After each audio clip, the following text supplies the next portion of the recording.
بسم اللہ الرحمن الرحیم۔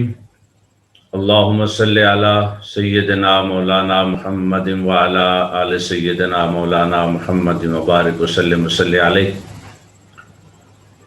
وما انفقتم من شیء فہو یخلفہ۔ صدق اللہ العظیم۔ قابل صد احترام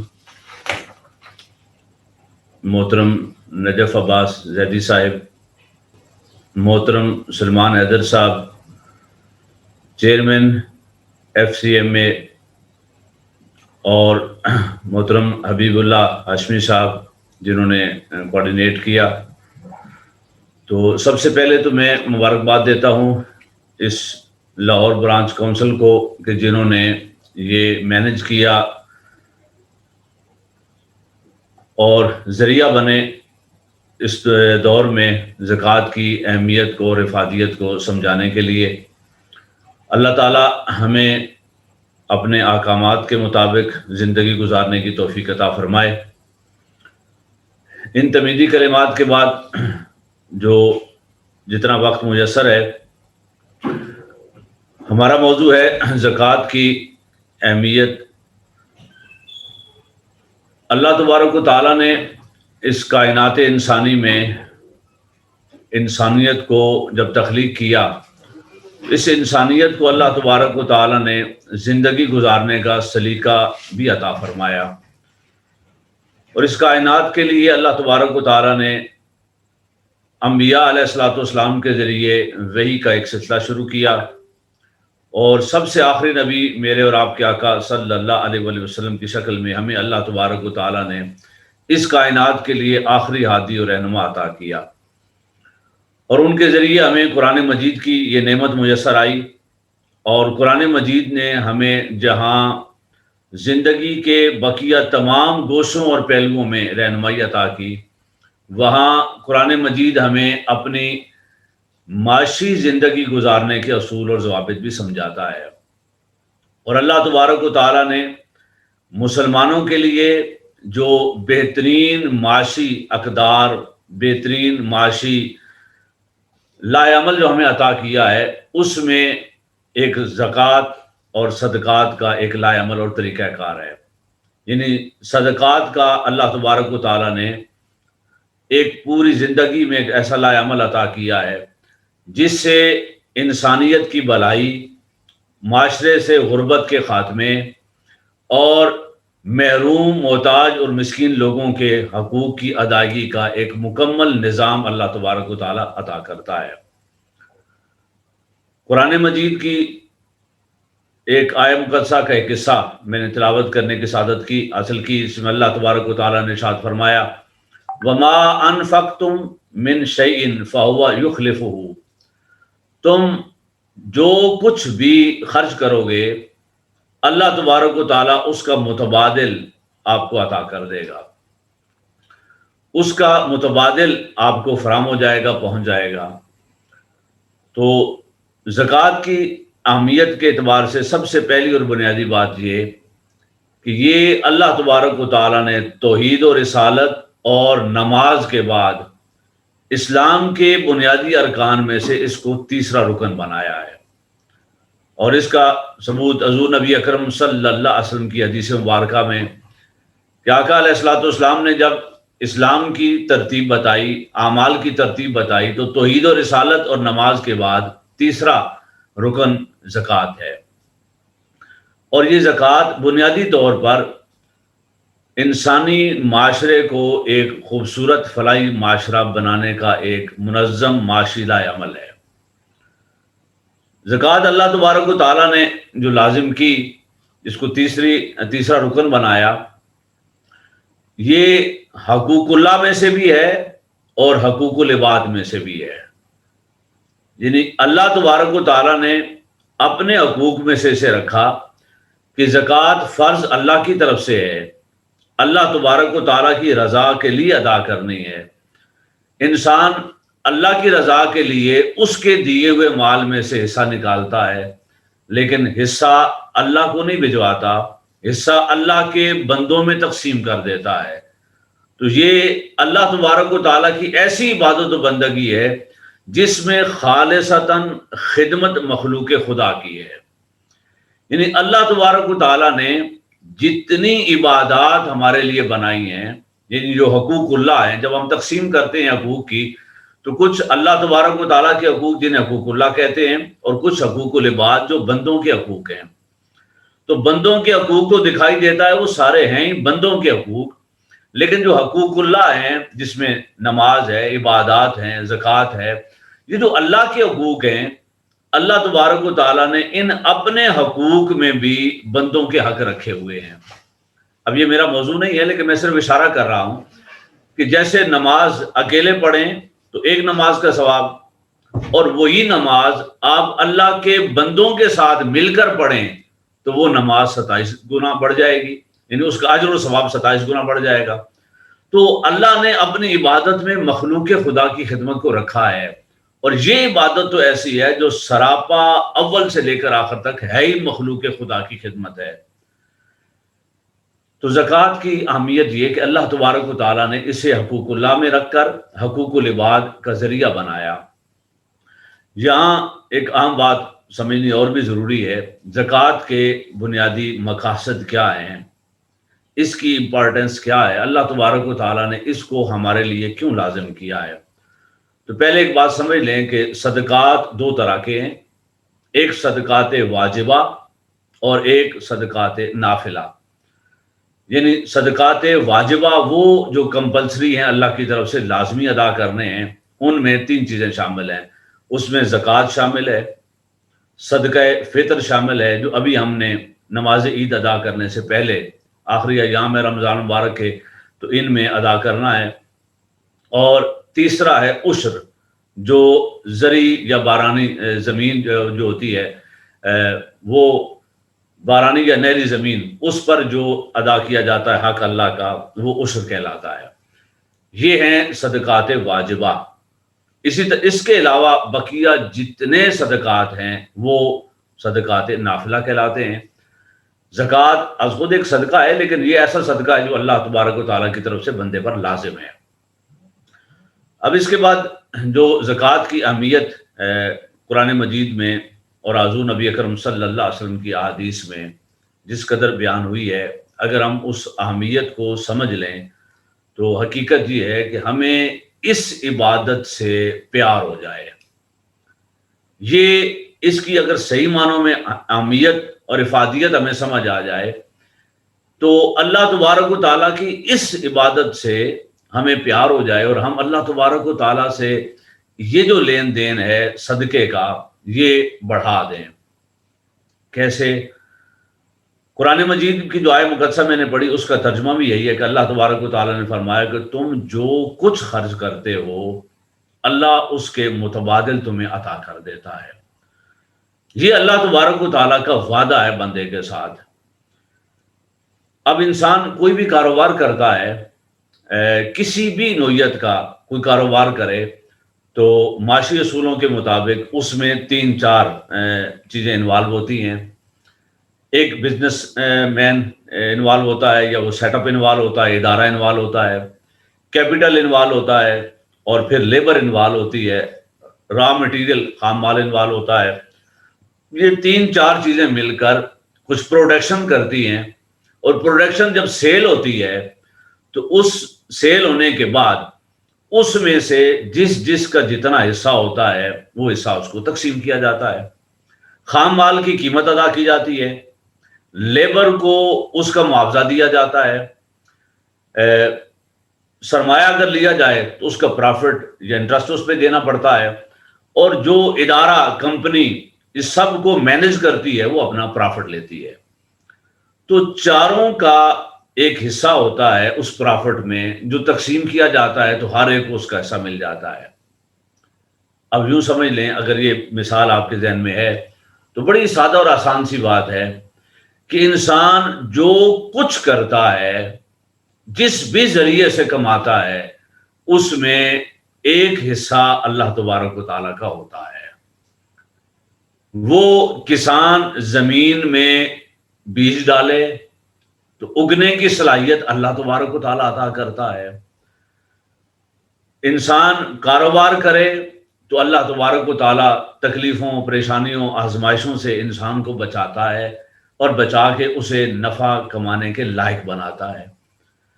اسے سینکڑوں طرح کے حالات کا مقابلہ کرنا ہوتا ہے، اور مقابلہ کر کے وہ جگہ جگہ پر اللہ تبارک و تعالیٰ کی مدد مانگتا ہے، اس سے رہنمائی لیتا ہے، نصرت لیتا ہے اس کی، اور اس کے بعد اپنی کامیابی تک پہنچتا ہے، پرافٹ کماتا ہے۔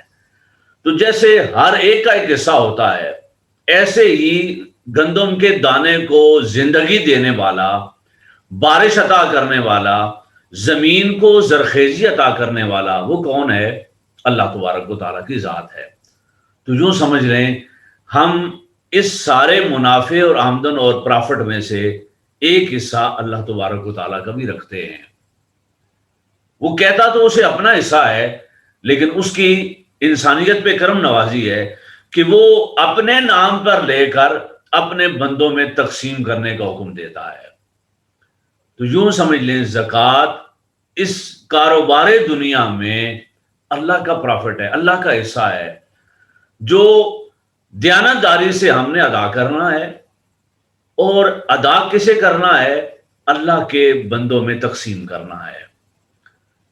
دیانتدار بندہ وہی ہوتا ہے کہ جو مزدور کو پسینہ خشک ہونے سے پہلے اس کی مزدوری دے، جو خام مال جہاں سے خریدا ہے اس کی پیمنٹ کرے، جو سرمایہ کا انٹرسٹ یا اس کا پرافٹ اس کو ادا کرے اور اپنا حصہ لے۔ تو جب بہترین کاروباری وہی ہوتا ہے جو دیانتداری کے ساتھ ہر ایک کا اس کو حصہ ادا دے۔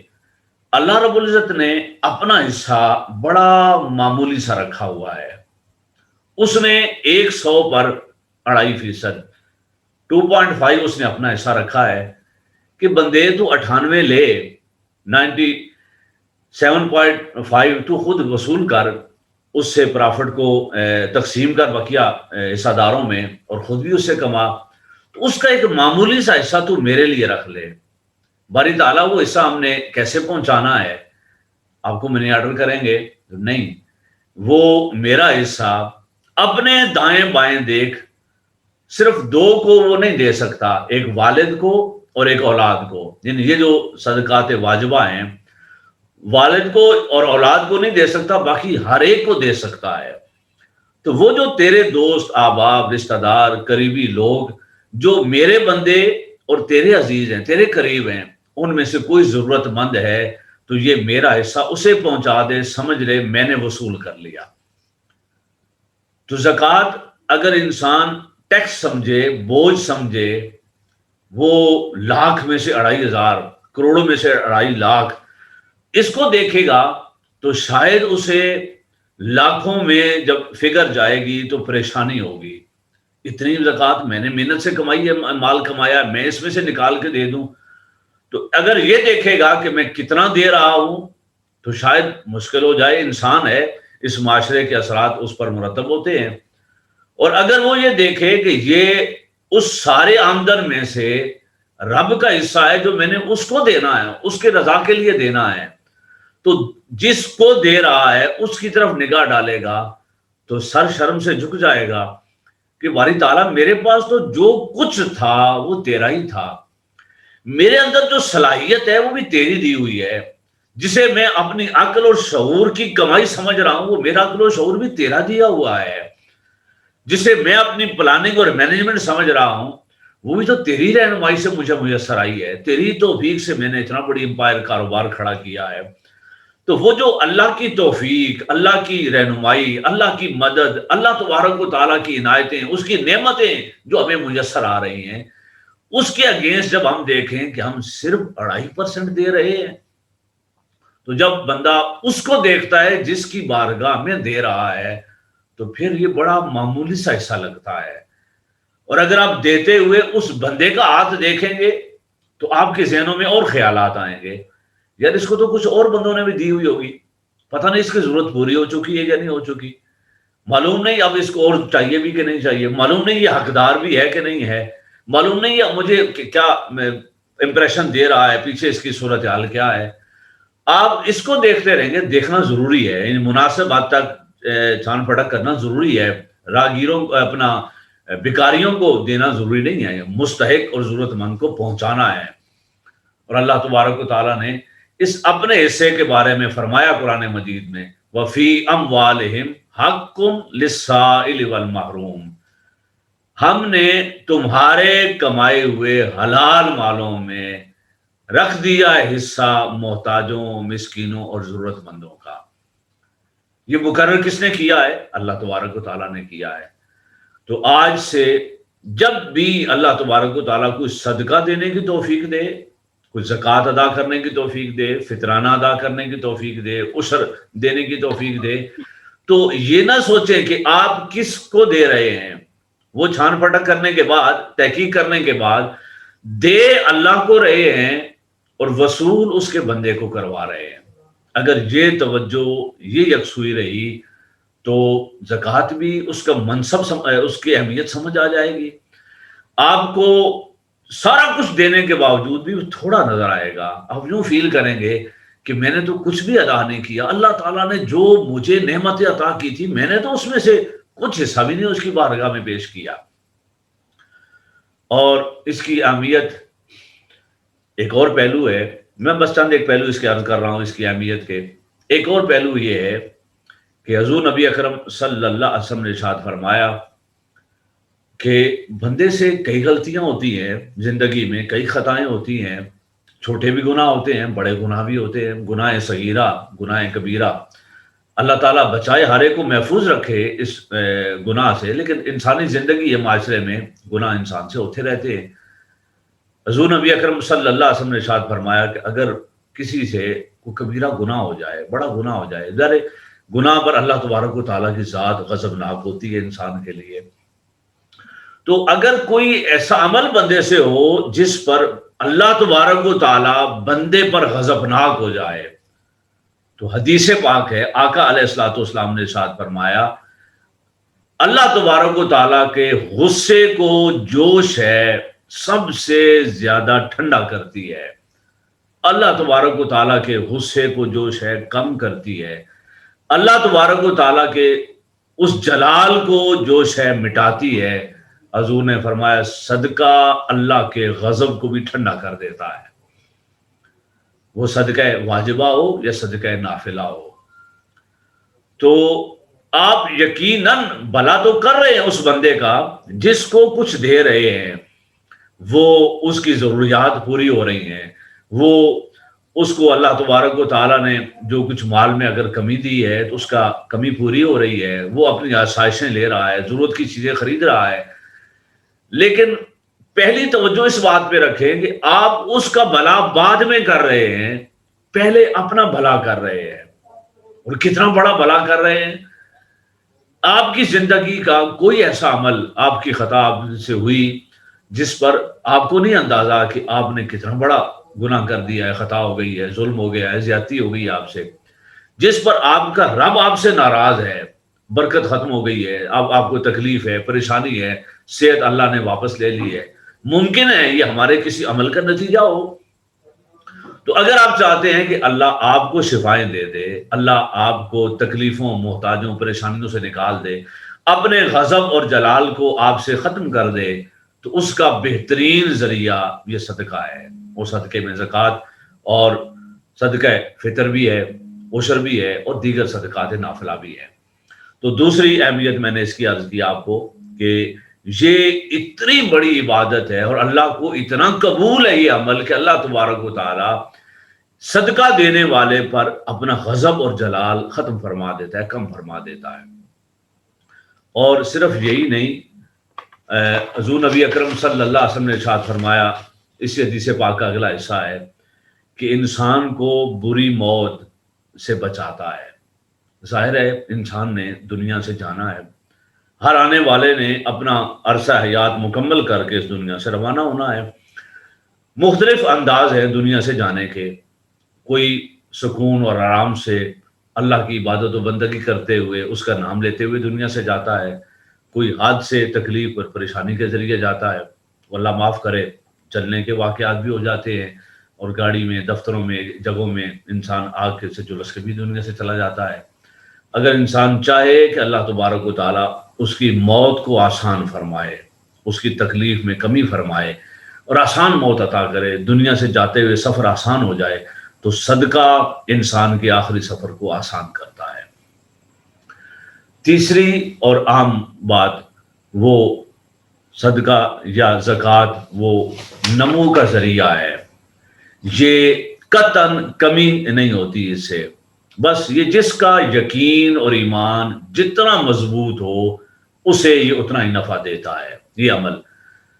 یعنی انسان ظاہراً تو اس کے ہاتھ سے مال نکلتا ہے، ظاہراً تو کسان گندم کے دانے زمین میں دبا دیتا ہے، ظاہراً تو اپنی آمدنی میں سے 1,00,000 میں سے 2,500 روپیہ نکال کے نقد کسی کو پکڑا دیتا ہے، اور گننے کے بعد 97 یعنی 97.5 ہی باقی بچتے ہیں۔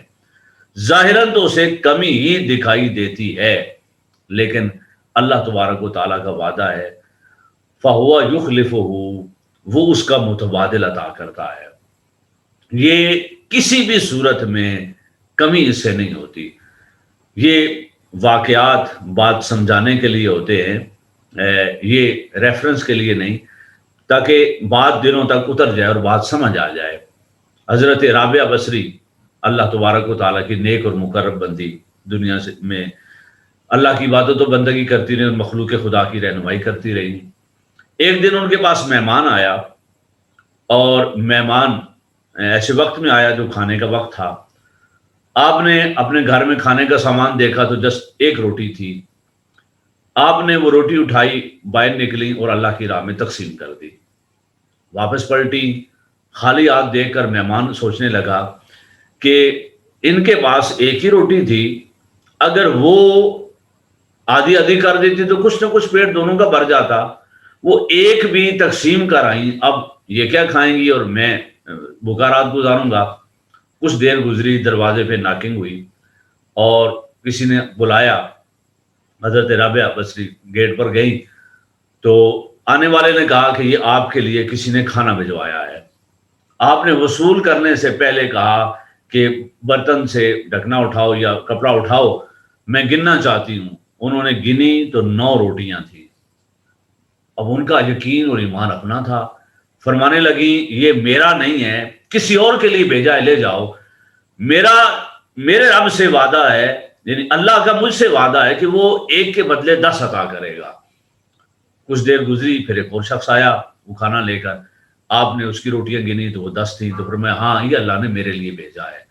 آپ نے خود بھی تناول فرمایا اور مہمان کو بھی پیش کیا۔ تو یہ تو بڑھتا ہے، ہر قیمت پہ بڑھتا ہے۔ اللہ کا وعدہ کبھی جھوٹا نہیں ہو سکتا۔ بندے کا یقین جتنا مستحکم ہوتا ہے اتنا ہی اسے یہ صدقہ بندے کو برکت عطا کرتا ہے۔ اب کتنا کو یقین رکھ سکتا ہے، وہ اس کی یقین کی لمٹ ہو سکتی ہے۔ اللہ تبارک و تعالیٰ کی طرف سے نمو یعنی بڑھنے اور اضافے کی کوئی لمٹ نہیں ہے۔ قرآن مجید میں کئی مقامات پر آتا ہے کہ وہ ایک نیکی کو 10 گنا بھی بڑھاتا ہے، پھر وہ ایک نیکی کو 7 گنا، پھر 700 گنا، اور پھر اس کو بھی دگنا کر کے اس میں اضافہ کرتا ہے، جس کی مثال اللہ تبارک و تعالیٰ نے بڑی سادہ اور آسان سمجھائی کہ جو کوئی پی ایچ ڈی ہو یا ان پڑھ کسان ہو، سب کو برابر سمجھ آ جائے۔ فرمایا جب تم ایک دانہ اللہ کی راہ میں دیتے ہو تو اللہ تعالیٰ اس دانے سے جو پودا نکالتا ہے اس پر 7 بالیاں لگاتا ہے، 7 میں سے ہر ایک میں 100 دانے ہوتے ہیں، تو ایک کو 7 کے برابر، 7 کو 700 کے برابر، اور پھر اختتام پہ فرمایا واللہ یضاعف لمن یشاء، جس کے لیے اللہ چاہتا ہے اس کو 700 کو بھی دگنا کر دیتا ہے، یعنی وہ 1400 یا اس سے بھی بڑھا دیتا ہے۔ یہ اللہ تبارک و تعالیٰ کا وعدہ ہے بندے کے ساتھ کہ وہ ہمیشہ صدقے کا میں دینے والے کے لیے اضافہ ہی عطا کرتا ہے، اسے اس سے زیادہ ہی عطا کرتا ہے۔ سیدنا عثمان غنی رضی اللہ تعالیٰ عنہ کا وہ واقعہ تو مشہور ہے، اب آپ سب نے سنا ہوگا کہ جب مدینہ پاک میں قید پڑا تو اسی دوران آپ کا سامان تجارت آیا، سامان تجارت کے اونٹ ابھی پہنچے تو بڑے بڑے تاجر آ گئے اور آ کے کہنے لگے اے عثمان یہ مال ہمیں دے دو۔ اور ہم سے 2 گنا منافع لے لو اور ہم آگے اس کو سیل کریں گے۔ دوسرے تاجر نے 3 گنا، تیسرے نے 4 گنا، حتیٰ کہ 5 گنا رقم دینے کا، یعنی 5 ٹائم اس کو بڑھا کر پیمنٹ کرنے کے لیے انہوں نے بولی لگائی، اپنی بڈ دی۔ سیدنا عثمان غنی رضی اللہ تعالیٰ انہوں نے کہا کہ نہیں، ہے کوئی تم میں سے جو مجھے اس کا 10 گنا دے دے؟ خاموش ہو گئے سارے تاجر کہ ایسا تاجر مدینے میں کون ہو سکتا ہے کہ جو ایک کے بدلے 10 عطا کرے؟ اتنا مہنگا مال کون خرید سکتا ہے؟ پھر آگے بھی ظاہر سیل کرنا ہے اور خود بھی منافع کمانا ہے۔ تو آپ نے فرمایا سنو، میں یہ سارا مال اس تاجر کو دے رہا ہوں جس نے میرے ساتھ 10 گنا کا وعدہ کیا ہوا ہے، اور میں اللہ کی رضا کے لیے اس کی مخلوق جو محتاج اور مسکین ہے اس میں فری تقسیم کر رہا ہوں۔ تو اگر انسان کو یہ پتہ چل جائے اس کی اہمیت کا، تو زکوٰۃ رہی، انسان صدقات نافلہ میں اس قدر آگے بڑھ جائے کہ وہ اللہ کے دیے ہوئے کو تقسیم کرنے پہ لگ جائے۔ میں اپنی بات ختم کر رہا ہوں اس حدیث پاک پر۔ حضور نبی اکرم صلی اللہ علیہ وسلم نے ارشاد فرمایا السخی حبیب اللہ، کہ وہ جو خرچ کرنے والا ہے، جو تقسیم کرنے والا ہے، جو اللہ کی نعمتیں بانٹنے والا ہے، وہ اللہ کا دوست ہوتا ہے۔ تو جسے رب اپنا دوست بنا لے، اسے دنیا اور آخرت میں کیا کمی ہے؟ تو میں نے جتنا وقت میسر تھا اس میں میں نے جو خلاصتاً جو بات عرض کی کہ زکوٰۃ اللہ تبارک و تعالیٰ کی طرف سے عائد کردہ ایک ایسا حکم ہے جو مخلوق خدا کی بہتری تو بعد میں ہے، پہلے دینے والے کی بہتری اور فلاح کے لیے ہے۔ یہ ایک ایسا عمل ہے کہ جو اللہ تبارک و تعالیٰ نے بندے کی کمائی اور مال میں سے اپنا حصہ رکھا ہے، جو وہ اپنا حصہ اپنے بندوں میں تقسیم کرواتا ہے۔ زکوٰۃ ایک ایسا عمل ہے جو اللہ تبارک و تعالیٰ کے غصے کو ٹھنڈا کرتا ہے، انسان کو آسان اور بہتر موت عطا کرتا ہے، دنیا سے آخری سفر اس کا آسان ہوتا ہے۔ زکوٰۃ ایک ایسا عمل ہے جو دینے والے کے مال میں مسلسل اضافہ کرواتا ہے۔ زکوٰۃ ایک ایسا عمل ہے جو بندے کو اپنی حیثیت سے اٹھا کر اللہ کا دوست بنا دیتا ہے۔ یہ صدقات واجبہ میں سے ہے اور اس کی ریشو آپ کو معلوم ہے 2.5% ہے۔ اللہ تبارک و تعالی مجھے اور آپ کو مخلوق خدا کی بہتری اور اللہ اور اپنے حبیب کی رضا کے لیے یہ عمل صدقے کا اور خصوصاً زکوٰۃ کا مکمل کرنے کی توفیق عطا فرمائے۔ اللہ تعالی ہمارے دیے ہوئے مالوں کو اپنی بارگاہ میں قبول فرمائے۔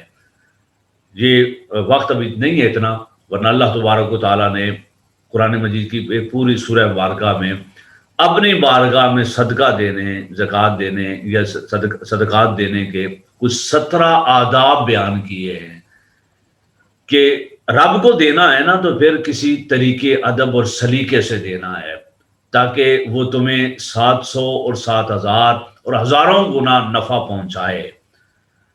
تو اس کے 8 مصارف ہیں، وہ جب سوالات ہوں گے تو محترم علامہ محمود احمد مسعود صاحب گفتگو کر لیں گے۔ چونکہ وقت تھوڑا بچا ہے تو میں اسی پر اپنی گفتگو ختم کرتا ہوں، اور اس کے بعد دوسرے اسکالر جو ہیں ہمارے ساتھ ان کا انٹروڈکشن ہوگا اور وہ سوالات کے جوابات دیں گے۔ بہت شکریہ۔ السلام علیکم ورحمۃ اللہ۔